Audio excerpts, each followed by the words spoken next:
voilà, bonjour à tous. Alors oui, aujourd'hui on fait une vidéo très spéciale. Et oui, pourquoi spéciale? Parce que premièrement, on est avec Jojo. Et oui, Jojo est de retour parmi nous.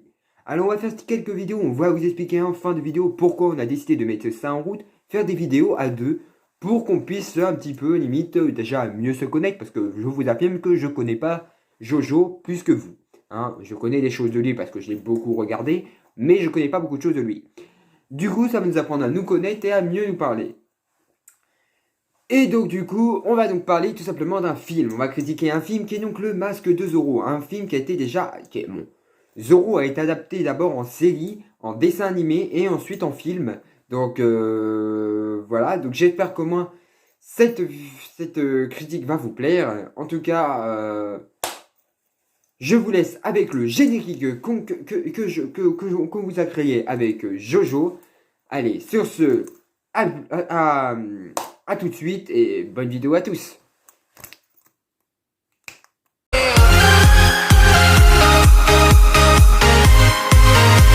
Donc voilà, on commence le numéro 5. Alors oui, pour vous expliquer, on va donc d'abord donner, on va donner en fait nos avis sur chaque critique. C'est pour ça que ça va être assez long aussi. Pas non plus hyper long, mais ça va être assez long. Alors moi, ma critique sur le numéro 5. Alors le numéro 5, déjà, c'est l'histoire globale. Alors l'histoire de ce film. Alors moi, pour moi, l'histoire de ce film, pourquoi je trouve d'ailleurs que l'histoire de ce film, qu'est-ce que je trouve, c'est quoi ma critique sur cette histoire? C'est que je trouve que l'histoire, en fait, on va dire, elle est bien, elle a du potentiel, c'est une belle histoire, ça montre une nouvelle adaptation que Diego de la Vega a donné le costume de Zorro, la signification de Zorro à quelqu'un d'autre parce qu'il devient vieux. C'est vrai qu'on aurait pu, dans la série, on se posait souvent des questions comme ça. Qu'est-ce qu'il aurait fait? S'il aurait été vieux, s'il aurait pu assez de performance, il aurait donné à qui? Du coup, on se pose souvent des questions comme ça. Et le film l'a mis en route. Mais ce que je trouve totalement bidon sur l'histoire, c'est qu'en fait, on n'a pas beaucoup en fait de signification. C'est-à-dire que dès le début du film, on se retrouve avec Diego de la Vega et un personnage, dire le chef, hein, comment dire, je sais plus trop comment ça s'appelle, vous voyez, parce que c'est la première fois moi, que je regarde, mais vous voyez, il se retrouve nez à nez avec son pire ennemi, Zorro, enfin Diego de la Vega se retrouve nez à nez avec son pire ennemi sur le balcon. Et ce que j'ai pas compris, c'est qu'en fait, qui est cette personne? En fait, parce qu'on ne sait rien de tout ça, on ne sait pas d'où ils se connaissent, on ne sait pas grand-chose. On apprend juste que du coup, ils se sont connus au Mexique, à ce qu'on comprend. Bon, il y a pas mal de choses qu'on comprend au fur et à mesure, mais ce qu'on ne comprend pas, c'est que pourquoi ils se connaissaient d'où et pourquoi il dit t'aurais pas dû revenir du Mexique, enfin au Mexique, je sais pas quoi. J'ai pas compris en fait tout le truc, mais voilà. En tout cas, ma critique, c'est que d'un côté, il n'y a pas assez d'histoire sur Diego de la Vega. On nous pond un Diego de la Vega directement dès le début du film et on attaque directement avec l'autre personnage. Je trouve que c'est trop rapide et il n'y a pas assez d'expérience, il n'y a pas assez de choses imaginées pour Diego de la Vega. On aurait pu faire quelque chose d'un peu mieux. Voilà. Allez, je vous laisse avec Jojo. Allez, c'est parti. On se retrouve tout à l'heure. Donc voilà, bonjour à tous. Alors oui, je suis de retour. Donc du coup, comme vous pouvez constater, on a beaucoup de changements. Alors bon, premièrement, les cheveux. Hein, comme vous le voyez, mes cheveux sont pas exactement pareils. Il y a quelques petits changements. Alors bon, qu'est-ce que je vais donc bien sûr commencer à vous faire quelques petites analyses sur ce film. Et donc d'ailleurs, je vais vous dire, enfin comme il a dit en fin de vidéo, on va donc parler tout simplement pourquoi on a mis ça en route. Alors on commence, alors oui.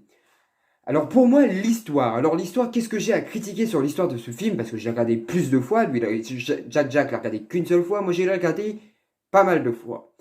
Donc du coup, qu'est-ce que j'ai à critiquer sur ce film? Alors moi, pour moi, ce que j'ai à critiquer sur ce film, c'est que il est trop lent. En fait, il n'est pas assez long. Il est trop court. Il est très très court et c'est le problème. En fait, quand je me suis accroché au film, je pensais avoir un film qui aurait pu durer beaucoup très longtemps. Et en fait, il nous marque tout le temps que le film est long. Ça peut être dans n'importe quel film, hein, on le voit très bien. Oh, le film est long, le film est long. Et le film aurait été beaucoup plus court qu'on le pense, en fait. Donc du coup, pour vous avertir, mes cheveux de maigre, oui, c'est très chiant. Pour vous avertir, je trouve que ce film est en fait un peu trop court à mon goût, malgré ça. Moi, il m'a pas... il a duré quelques minutes et c'est ça le gros manque en fait dans ce film, dans cette histoire. c'est qu'on aurait pu créer une histoire grâce à ce film. Moi, j'ai eu pas mal, en regardant ce film, j'ai eu pas mal de choses qu'on aurait pu rajouter. Par exemple, au moment où plusieurs fois Zoro intervient dans les scènes d'action, on aurait pu rajouter pas mal de scènes d'action encore plus poussées et qu'aurait pu encore donner beaucoup plus d'expérience de Zoro. Bon, ils l'ont fait dans la suite, mais on va pas pour l'instant parler de la suite. Mais en tout cas, voilà, il y a beaucoup de choses qui ont été rajoutées et au moins, il y a des trucs.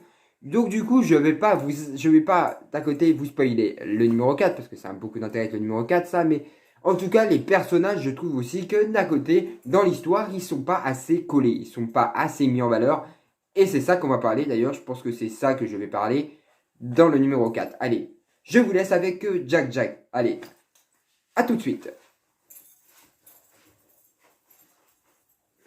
Donc voilà, on continue. Alors oui, bon, du coup, on continue un petit peu cette scène. Donc, comme vous le voyez, hein, on a très bien identifié que d'un côté, on ne se ressemble pas et voilà, on a chacun notre look. Non, c'est une blague. En fait, on se ressemble très beaucoup. Très souvent, on s'habille même exactement pareil et c'est ça des fois qui nous a du mal un peu à nous différencier.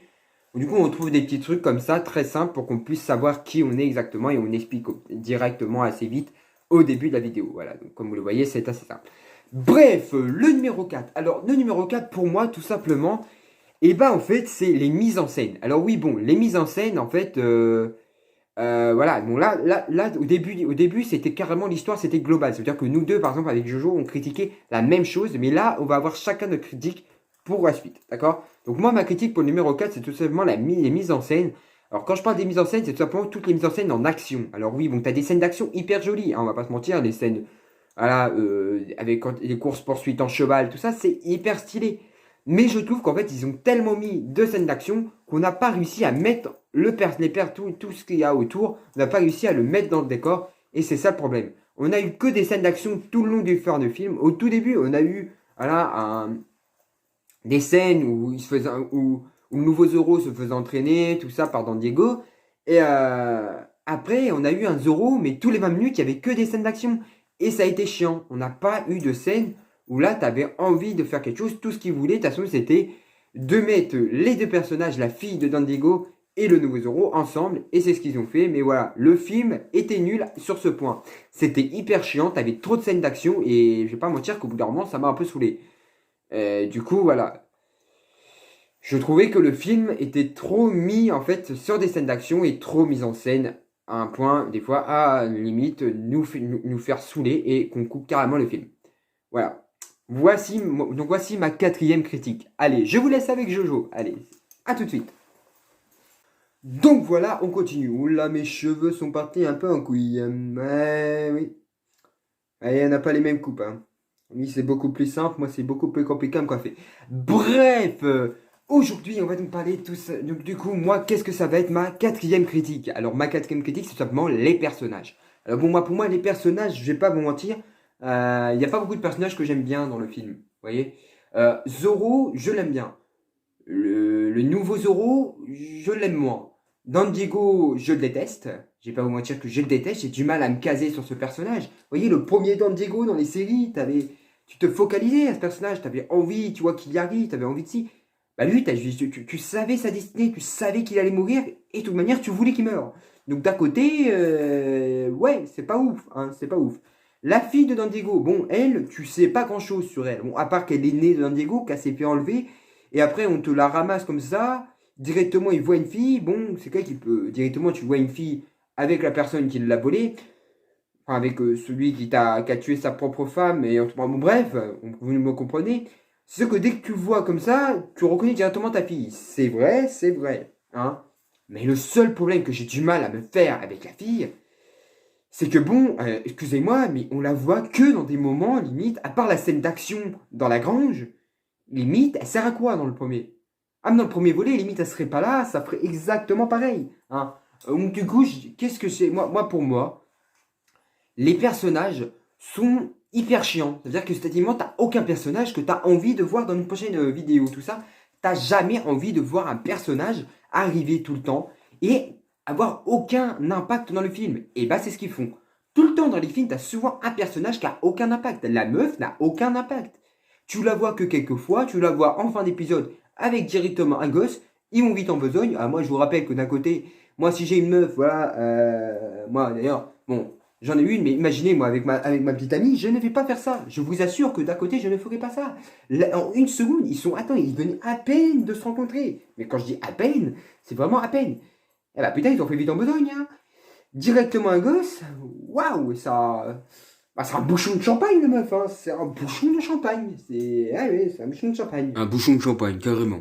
Hein? Un bouchon Ah de oui, champagne. ah oui, Jack, c'est un bouchon de champagne. La meuf, elle a pondu un gosse en même pas Peut quelques être la minutes. bouteille aussi, dans la logique, vu que la bouteille, enfin le bouchon rentre dans la bouteille, logiquement. Oui, pourquoi pas, hein. Ça peut être aussi carrément la bouteille, si tu veux, hein. Oui, parce que d'accord, ouais, elle pousse le bouchon. Donc oui, oui, ça peut marcher aussi, effectivement. Bref, le personnage aussi que je trouve totalement inintéressant, ça reste par exemple on va dire que le grand patron, celui qui a kidnappé la fille. Enfin, moi, connais, moi non plus, j'ai du mal à me rappeler de son nom, à ce fumier-là. Voilà. Bon, le méchant de l'histoire, alors les deux méchants de l'histoire au fond, le premier, le méchant du premier, vraiment du premier début, du début, celui-là, bon, tu connais pas mal de choses sur lui, voilà, mais moi, le seul problème, c'est que j'ai du mal à me fier à ça, c'est que bon, c'est comme Diego de la Vega, hein. Il commence par une histoire, et directement, ça continue toujours, ou d'un côté, le but de ces deux personnages-là n'est pas qu'en fait, il veut pas s'en prendre à Zoro, mais il veut essayer de s'en prendre à à Diego de la Vega, qui s'est échappé de prison, car il s'en doutait fortement. Bon voilà, hein, moi je dis ça, je dis rien, hein, mais c'est ça fortement.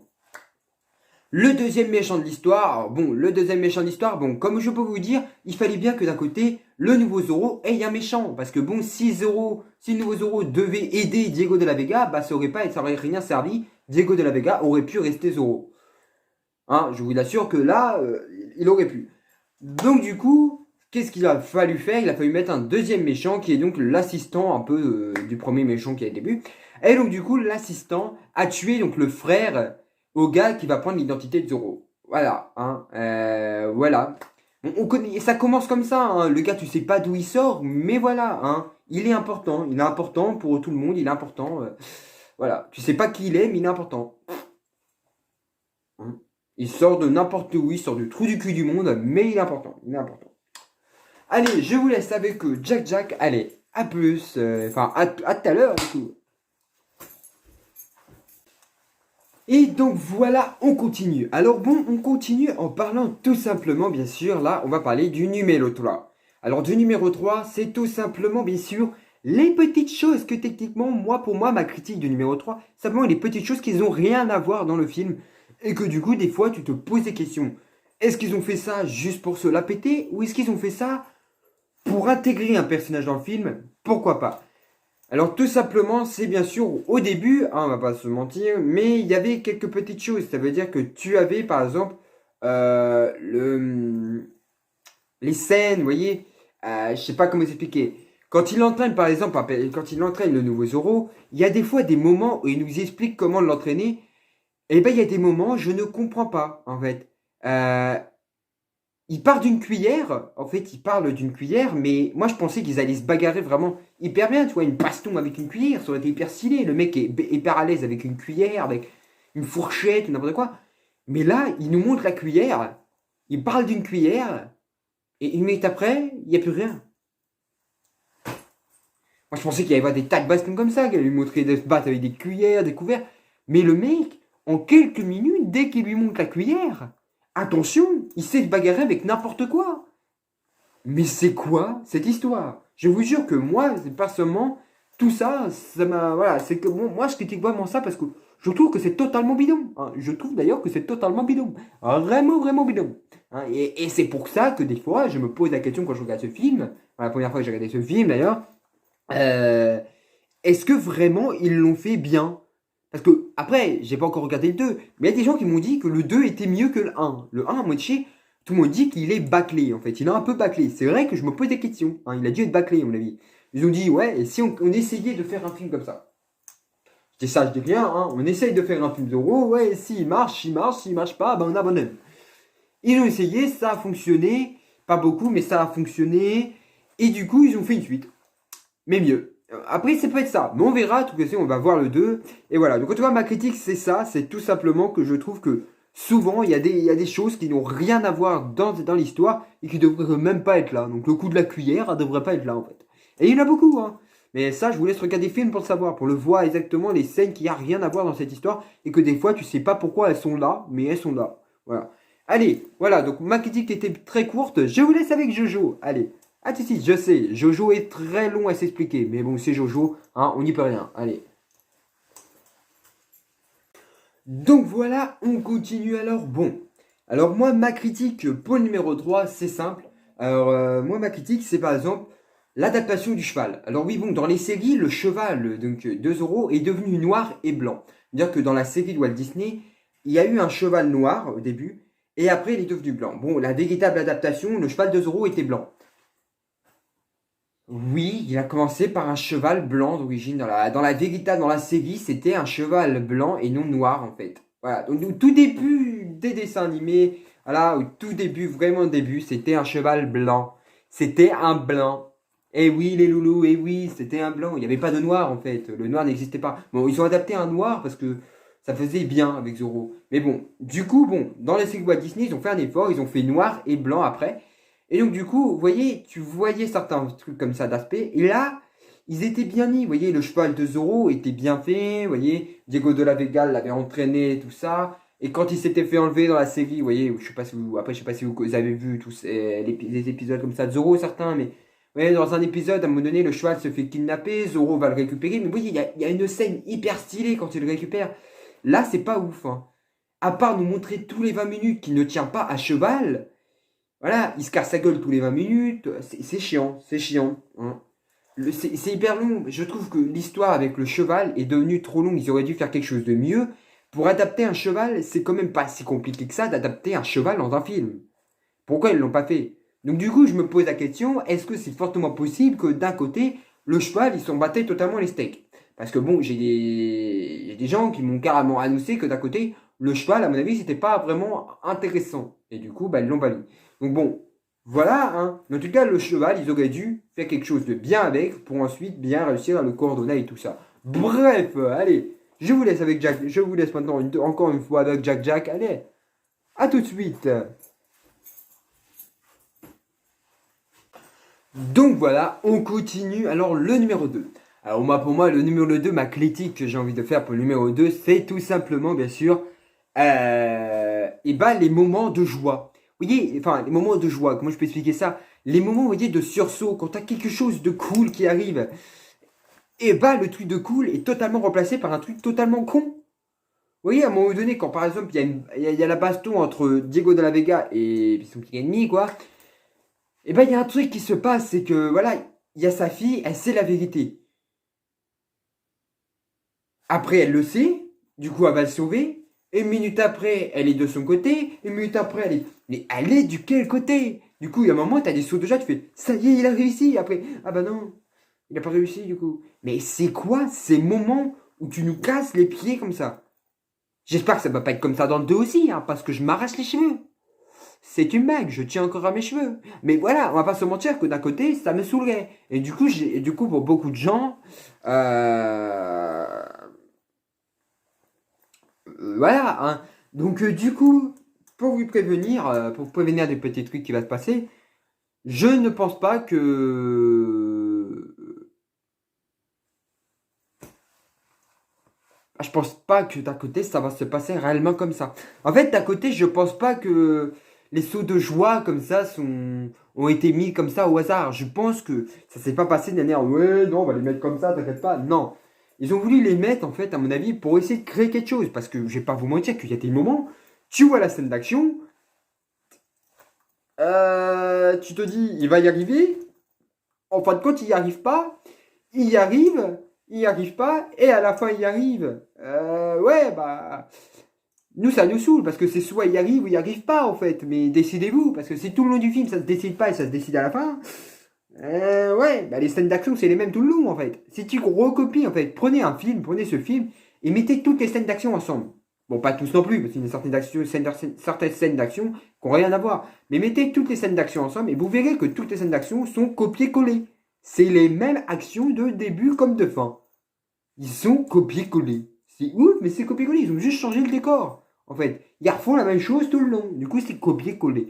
Juste, des fois, ils rajoutent quelques petits trucs comme sa fille qui va aller devant son pire ennemi. Bon, bref, ça part en couille, mais je vais pas vous mentir que moi, il y a des moments, quand j'ai vu, enfin, au premier film que j'ai vu, ce premier film, bah, je trouve que c'est totalement bidon. Donc voilà, hein.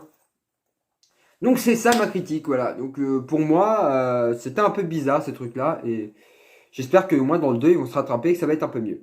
Allez, je vous laisse maintenant avec Jojo. Allez, à tout de suite.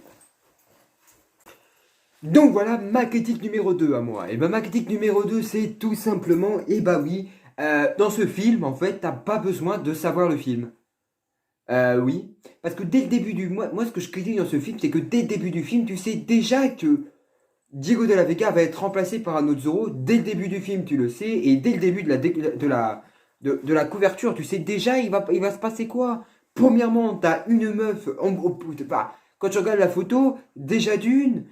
T'as Zoro, déjà d'une, ça met le masque de Zoro. Alors, le masque de Zoro, quand tu vois la signification de ce titre, voilà, quand tu voyais la série, ça, c'était marqué juste Zoro, tout simplement Zoro. Et là, c'est marqué, ouais, le masque de Zoro. Donc, déjà, tu peux te dire tout simplement que si ça veut dire que s'ils mettent le masque de Zoro, ça veut dire qu'en fait, le masque va être changé, en fait. Voilà, que ça va changer de personnage, tout ça, tu vois la routine, quoi. Du coup, en fait, le masque de Zoro veut tout simplement dire que, bah, ça passe, le costume de Zoro, en fait, n'est pas tout simplement à Diego de la Vega, il passe de personne en personne, en fait. Et du coup, je vais pas vous mentir, moi, cette histoire, j'aime moins, en fait. L'histoire de dire que Zoro est juste un homme de main, on n'est pas dans les Marvel. Hein. Moi qui connais les Marvel, je vous assure qu'on n'est pas dans les Marvel, là. C'est quoi cette histoire? C'est quoi cette histoire? Zoro était carrément un personnage vraiment cool, qui avait été adapté pour une histoire totalement différente de tout. Et là, nous ont fait faire, en fait, un super-héros. Un jour, on le fout tout dans les Marvel ou dans les DC Comics. C'est quoi ce délire? Sérieusement, un jour, vous allez faire quoi? Ah, Mac, après, c'est déjà arrivé dans les bandes dessinées. Hein. Oui, hein, c'est déjà arrivé, il me semble. Mais voilà. Hein. Je vais pas vous mentir que, sérieusement, hein, Zoro, un homme de main. Ça veut dire que ça n'a pas de sens. Ça n'a pas de sens. C'est pour ça que d'un côté, cette critique, je la trouve vraiment cool de l'avoir mis en numéro 2. Allez, voilà, allez. On se retrouve maintenant avec Jack Jack. Oui, celle-là, elle était assez courte. Pour une fois que je fais une critique courte, c'est très rare. Allez, je vous laisse avec Jack Jack. Allez, à tout de suite. Allez, ma critique numéro 1. Alors, ma critique numéro 1, c'est simple. Et oui, les petits loups, hein. Comme vous pouvez constater, Jojo a parlé tout simplement de tout ce qui s'était réellement passé. Et oui, alors bon, pour vous préciser, hein, il y a eu pas mal de choses qui s'est déroulées donc, dans le film, qui veut dire que tout le long, tu avais en fait une relation entre chacun personnage. Et moi, ce que j'ai trouvé vraiment con, c'est que les relations entre certains personnages ont été bâclées. Par exemple, la relation entre l'ennemi, donc du Zoro, du nouveau Zoro, et l'ennemi de l'ancien Zoro, qui veut dire Diego de la Vega, je trouve que d'un côté, ça a été très bâclé, et du coup, t'as pas eu grand-chose entre ces deux-là. Ils ont pas... on n'a pas eu vraiment une relation hyper ouf. Mais par contre, ce que je trouve con, c'est dans tout le film, tout le long, t'as la relation, je pensais qu'ils allaient mettre en valeur la relation père et fille, mais t'as pas eu ça du tout. T'as eu la relation entre le nouveau Zoro, donc voilà, et la fille de Diego de la Vega. Ça veut dire que ces deux-là, ils ont eu beaucoup plus de choses qui ont été faites pour eux, mais entre père et fille, ça a été bâclé. Ça aurait dû être l'inverse en fait. Ou alors, aucun de tout ça ne serait passé, mais je sais pas. Je trouve ça bidon d'avoir fait ça. Vous me dites en commentaire si vous trouvez ça bidon ou pas, vous n'êtes pas obligé non plus, mais voilà.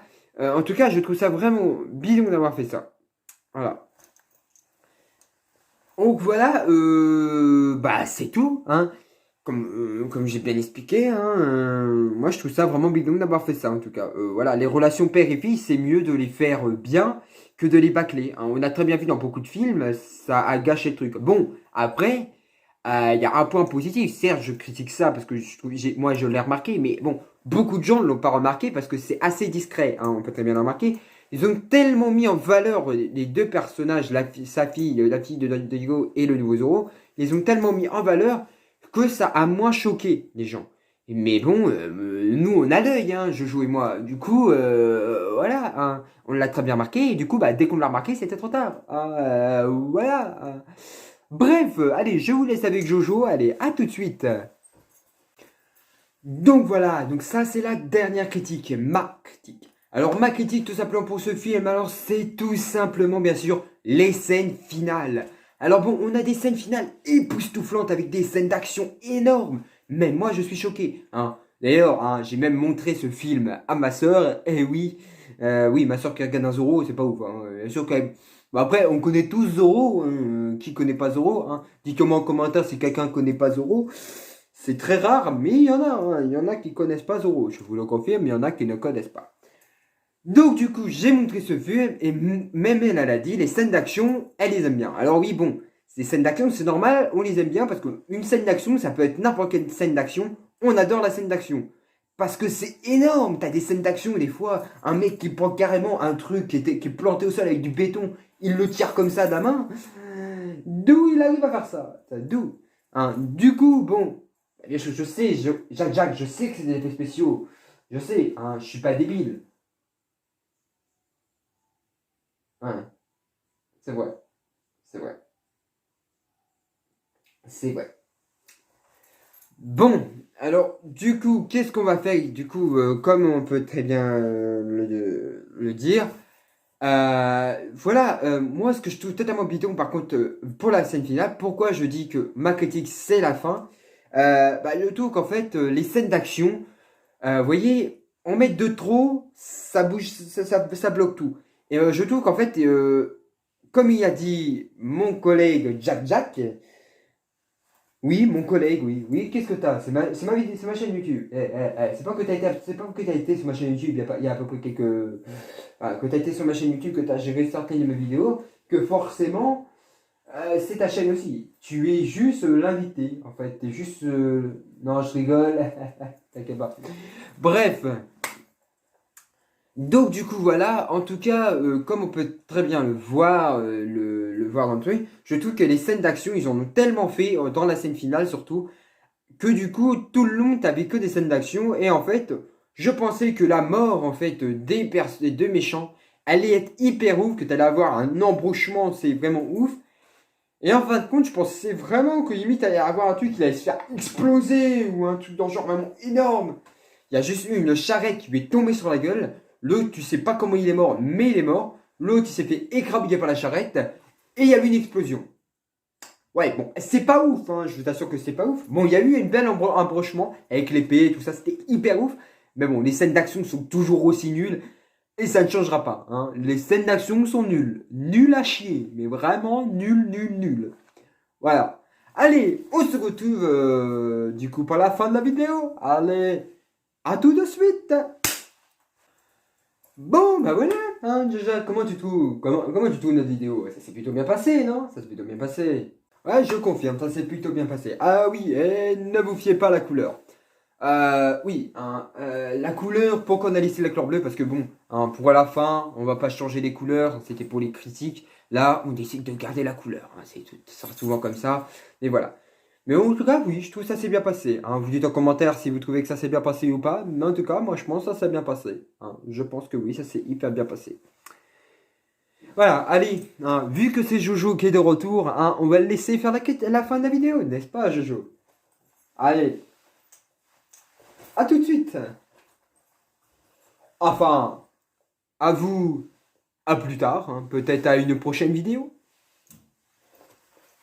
Donc voilà, donc comme il vous l'a dit, c'est la fin de cette vidéo. Alors qu'est-ce qu'on va donc du coup, vu qu'il est parti, hein, parce que d'ailleurs en fait il est parti parce qu'il avait des trucs à faire, très importants. Donc du coup je vais vous expliquer en fait pourquoi on a fait ça. Alors pourquoi on a décidé de nous mettre tous les deux. Alors c'est pour voir si ou pas vous aimez ou pas quand on critique des films tous les deux. Bon pour l'instant c'est qu'un début, après on va faire un petit peu mieux, ce sera beaucoup plus stylé et beaucoup mieux fait. Du coup voilà, donc c'est nos premières critiques à deux. Donc j'espère qu'au moins ça va vous plaire et j'espère qu'on aura des likes. Et donc du coup, oui, pour vous avertir, oui, bien sûr, hein, je sais que pour beaucoup de gens, et vous avez pas, vous en avez, voilà, vous voulez voir César, vous voulez voir la marionnette, hein, mais César va revenir, n'est-ce pas César? Ouais, je vais y revenir bientôt, vous inquiétez pas, je suis là. On est en train de créer quelque chose pour vous, des critiques avec César, avec un bon sketch derrière et des petits sketchs comme ça à part. On est en train de vous mettre tout ça en route en ce moment même et c'est bientôt prêt. Alors je vous confirme que Jack vous avertira dans ces prochaines vidéos qui vont arriver. Il vous avertira. Donc je pense que d'ailleurs une première vidéo avec moi tout seul à critiquer, donc sans César, sans rien, mais une vidéo, une nouvelle critique. Donc la nouvelle critique, la suite des Pirates des Caraïbes arrive demain. Alors soyez attentifs à tout ça, car si elle a vu qu'elle arrive demain, comme je vous ai dit, je vous ai regroupé tous les Pirates des Caraïbes, parce que bon, on va pas aller faire tout ça à la suite. Ça va être hyper long et j'ai pas envie que ça fasse pas long. Du coup, je vais tout regrouper, donc soyez très attentifs et j'espère qu'au moins ça vous plaira. Allez, sur ce, n'hésitez pas bien sûr à vous abonner, activer la petite cloche, à bien sûr liker, hein, c'est important, à puncher le petit pouce bleu là. Allez, ça va donner de la pulsation, Ouah. Ça va faire du bien la chaîne, vous allez voir, un petit peu de like, ça va faire hyper du bien la chaîne et ça va nous redonner un peu d'espoir. Et bien sûr, abonner, ça va donner encore plus de pulsation à la chaîne bah, elle va augmenter, comme vous le voyez. J'étais très choqué parce que quand je suis parti, quand je suis parti de la chaîne, quand j'ai commencé à partir, on était à 37, il me semble. On a augmenté donc à 30, 38 ou 39, il me semble. Voilà, parce que je viens à peine de regarder, vu que j'étais absent pas mal de temps. Du coup, moi, je ne sais pas. Voilà. Donc voilà, j'espère comment on arrivera au moins aux 40 abonnés. J'ai confiance en vous, je sais que d'à côté vous avez des personnes qui pourraient regarder ces vidéos. Aidez-nous, il faut qu'on aille jusqu'aux 40 abonnés. Ce serait stylé et aussi très sympa. Non, enfin sympa, c'est pas non plus. Bref, en tout cas voilà, n'hésitez pas à augmenter, même si on pourrait aller même aux 41 abonnés, même aux 50 abonnés. Bon, j'abuse un peu, mais voilà, essayez au moins d'augmenter cette barre d'abonnement. Ça ferait hyper stylé. Et aussi les vues. Il faut qu'on augmente les vues là un petit peu. Allez, on est capable, on augmente petit à petit. Et j'espère comment on y arrivera à l'augmenter encore plus loin que possible. Bien sûr, n'hésitez pas, hein, si vous avez des questions, des commentaires, plein de choses à nous mettre, à nous poser. Si vous avez des questions à nous poser sur ce qu'on a fait, tout ça. Bien sûr, n'hésitez pas, envoyez-nous des commentaires. Voilà, envoyez-nous un commentaire dans la barre des commentaires, c'est hyper stylé. Et aussi, c'est gratuit. N'hésitez pas, envoyez-nous des commentaires. Et bien sûr aussi, n'hésitez pas si vous avez du coup, pour nous aider à avoir des abonnés, des likes, des vues et encore plein de commentaires, plein de choses comme ça. N'hésitez pas à partager cette vidéo à vos amis, à des personnes que vous connaissez, votre entourage ou n'importe qui. N'hésitez pas à partager cette vidéo. Et d'ailleurs, peut-être même d'autres vidéos. Allez, sur ce, à la prochaine.